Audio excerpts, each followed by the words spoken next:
Good morning, folks. I'm out and about having myself a little triple shot latte, and I saw this piece of news here reported by Watcher Guru about Chainlink.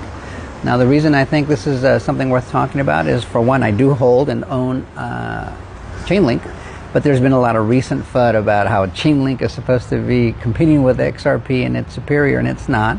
I made a whole video explaining to you guys that they play different sports, they do different things. Chainlink is an information oracle, and XRP is a cross-border payment exchange of value blockchain. They both own patents in their respective use cases.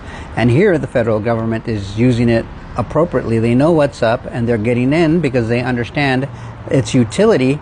And if the government's doing it, maybe most of us should start to consider getting in there as well. The report here is that the U.S. Department of Commerce partners with Chainlink to bring government macroeconomic data on-chain.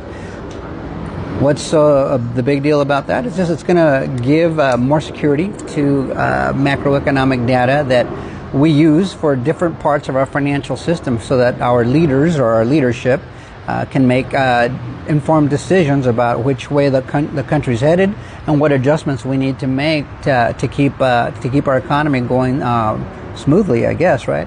Among other things. But this information oracle has patents that can really assist governmental officials in these efforts. So I really do like it. And here from Cointelegraph, they're saying that the update, the U.S. Department of Commerce is now partnering with Pith Network as well to put GDP and other economic data on chain. So as you can tell or derive from what we're sharing here, is that Chainlink does have some very real competitors and other niches in information gathering as far as blockchain oracles go. So that's a pretty big deal. I don't own Pith, but I'm gonna definitely look into it, since that's one of the blockchains that I guess it looks to me like they might be testing one versus the other, or maybe they'll complement each other in some way. But I'm gonna have to look into that. However, as a potential investor or an investor, this is the kind of information you want to be made aware of, because that's going to bring some value to your network.